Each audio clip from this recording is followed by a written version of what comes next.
बैंकों ने ही आज बाजार पर दबाव बनाया है। इसका बड़ा कारण है एक्सिस बैंक। एक्सिस बैंक के नंबर्स और मोर इम्पोर्टेंटली कमेंट्री शायद मार्केट को पसंद नहीं आई। हमारे साथ मेरा एसेट शेर खान के सीनियर एनालिस्ट राहुल मलानी जुड़े हैं। राहुल जी, गुड आफ्टरनून ना। तो क्या तंग कर रहा है मार्केट को? क्योंकि ठीक है, नंबर्स वीक थे, कमेंट्री भी थोड़ी वीक थी, लेकिन दूसरी तरफ वैल्यूएशन है 1 times almost price to book. आपका क्या व्यू होगा एक्सिस पर?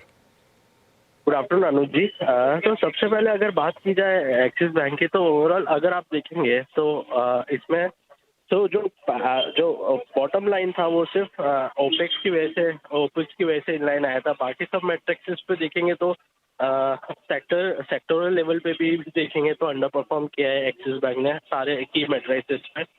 और अगर बात की जाए कि अगर स्ट्रेस जो देखा जा रहा है अनसिक्योर्ड सेगमेंट में है, तो वहाँ अगर उसको छोड़ वो सेगमेंट को छोड़ दिया जाए तो दूसरे सेगमेंट में भी ग्रोथ सब पा रहे हैं। दैट इज यानी आप देखेंगे तो सिस्टम लोन ग्रोथ और डिपॉजिट ग्रोथ 10-11% के आसपास है। तो उसके भी नीचे हमको 300-400 पॉइंट नीचे जो है लोन ग्रोथ आया, डिपॉजिट ग्रोथ और लोन ग्रोथ आया। तो ओवरऑल एक्सिस बैंक के केस में अभी एटलीस्ट नेक्स्ट 6 to 9 मंथ्स के लिए लोन ग्रोथ की विजिबिलिटी कम है, क्योंकि सीडी रेशियो एलिवेटेड है 93% पे। एसेट क्वालिटी के चैलेंजेस बने रहेंगे। अभी पीक आउट नहीं होने वाली है साइकिल, एटलीस्ट कमेंट्री से भी यही लगता है और अभी ब्यूरो डेटा से भी यही लगता है। तो ओवरऑल वैल्यूएशन भले ही सस्ते हैं, बट अगर आउटलुक चेंज नहीं होता है तो स्टॉक कंसोलिडेट ही करेगा विद नेगेटिव बायस। ओके, अच्छा, आपने दो चीज़ों पे मतलब मेरे ख्याल से 2 से 3 क्वार्टर के लिए हमें वार्न कर दिया कि यहाँ से शायद एसेट क्वालिटी थोड़ी सी और ख़राब हो और डिसबर्समेंट्स तो स्लो रहेंगे ही। आपका एनआईएम्स पे आउटलुक क्या है आने वाले क्वार्टर्स में? अगर ये सारी के सारे स्लो डाउन हैं, अगले एक दो क्वार्टर तक परसिस्ट करेंगे, तो एनआईएम्स पे आपको क्या लग रहा है, कितना प्रेशर और आने की यहाँ से उम्मीद है अगले 2 क्वार्टर्स में? एनआईएम्स पे देखिए, एनआईएम्स अभी अभी last 2 quarters last Y basis पे देखेंगे तो एक बड़ा कंप्रेशन आया है, क्योंकि लास्ट ईयर में देखेंगे तो जो डिसबर्समेंट में जो अनसिक्योर्ड का सेगमेंट था वो एक प्रपोर्शन बड़ा था। तो अब जैसे अनसिक्योर्ड में स्ट्रेस आ रहा है तो वहाँ लोन ग्रोथ डिग्रो हो रहा है। तो उसका एक इम्पैक्ट आपको देखने को मिलता है 4 से 5 बेसिस पॉइंट का। और उसके बाद अगर आप देखेंगे तो ओवरऑल कॉस्ट ऑफ फंड्स मोर और लेस सेम है, बट यील्ड्स पे प्रेशर दिखेगा। उसकी वजह से लगता है कि 5 से 10 बेसिस पॉइंट्स का और प्रेशर आ सकता है निम्स पे। ठीक है।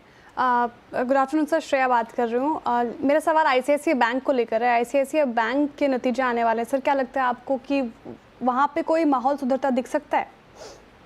आईसीआईसीआई बैंक की बात करें तो मुझे लगता है कि इस सेक्टर में सबसे अच्छे नतीजे आईसीआईसीआई बैंक के रहेंगे। बट आप इस क्वार्टर में बात की जाए एसेट क्वालिटी पे तो एक नंबर फोकस रहेगा जो स्लिपेजेस का है। इस बार हमारे अनुमान के हिसाब से आईसीआईसीआई बैंक के भी स्लिपेजेस सीजनैलिटी की वजह से बढ़े हुए रहेंगे, क्योंकि आप अगर हिस्टोरिकल ट्रेंड देखें तो Q1 और Q3 में हमेशा आईसीआईसीआई बैंक के स्लिपेजेस बढ़े हुए रहते हैं, क्योंकि एग्री पोर्टफोलियो से बड़ा स्लिपेज नंबर आता है। रादर देन उसके अलावा हम लोगों को कोई कंसर्न नहीं दिख रहा है आईसीआईसीआई बैंक में।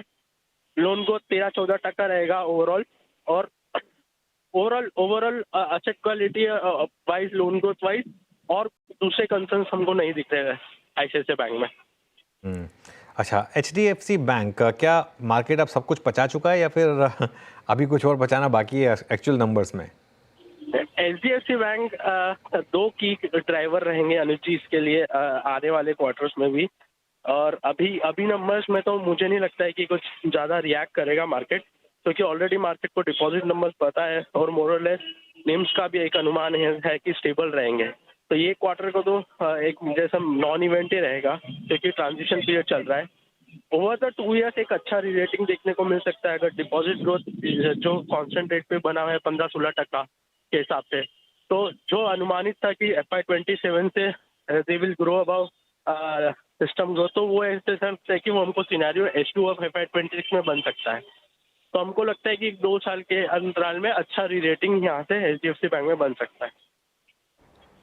अच्छा, री रेटिंग एचडीएफसी बैंक में। अच्छा राहुल, मैं आना चाहूँगा कि थोड़ा सा आप हमारे व्यूअर्स को एक सेंस देंगे कि आपकी एक्सपेक्टेशन इस बार पीएसयू बैंक्स को लेकर क्या है, more specially on for SBI?